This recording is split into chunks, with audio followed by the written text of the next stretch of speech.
Good day po mga ma'am and sir. Ako po si Atlantis Aldesinal po. Nakatira sa Kibagal South, Tagaytay City. Ang kasama ko po sa video na ito ay ang aking girlfriend po na nagtatrabaho po sa Pora Mall. At wala po yung tatay ko kasi nasa trabaho po ngayon na sa pintor po. Tapos po yung sweldo po niya isaktuhan lang na makakain kami. Minsan isang beses lang sa isang araw. Gago! Saglit lang. Hey, kakat ka na lang yan. Huwag mo na kasi ipos. Kaya na, kakat ka na lang. Ay, ang bilis na muna. Yan. Yung tatay ko po ay nagtatrabaho po sa kontrata po. Nakakontrata po siya sa pintura po. Yung sweldo po niya isaktuhan lang po sa aming pamilya. Pambaon po ng mga kapatid ko. Tsaka minsan po, Natawa pa naman, mama. Ikaw yung ito eh. Game. Paano yun? Meron na. Kakat ka Kakat na na lang. Ingay yung dalawa. Yung tatay po namin nagtatrabaho sa nangongontrata po na pintor po. Ang sweldo po niya ay sapat lang po sa pangbaon-baon ng aking mga kapatid. At pangkain po dito sa bahay na minsan po tanghali lang po kami nakain. Tapos minsan po sa gabi yun, nakakain na rin po ng sapat.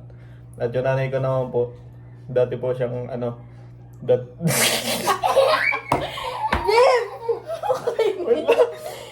Wait lang kasi natatawa kasi kay mama eh, nakatingin na kay mama eh. Huwag mo na ulitin yung kay Tito. Ay kaya nga. Bilisan mo Yan. na. At ito naman po yung aking nanay na Basura ba naman? Bakit kasi Oh, ayos na. Ayos na. Ito po yung aking nanay na dati pong nagtitinda po ng espasol. Wala ko na rin yun. Kasi bawal sabihin na walang trabaho. Ay, gano'n. Ba't hindi pa ihaw-ihaw? Hindi. Oo, Naglalako. Hindi, nandito lang rin sa bahay. Sa espasol na parang naglalako. Yan. Ito po yung aking nanay na dati po nagtitinda po ng espasol. Para lang po makakain kami ng maayos. Tapos, nag-try din po siya magbenta ng buko po sa palengke. Then, umakyat po siya. Parang hindi pa yun na. lang! Ay, puro ka na lang sinasabi mo eh. Di ba? Ano nga lang yun? Akyat. Di ba nga ba? Ano nga lang yun? O, ganun na. Yan po. Umakyat po siya dati sa buko. Tinitinda po sa mahogany, sa palengke po. Yan po. Ngayon po, hindi na po siya nakapagsalita ng maayos.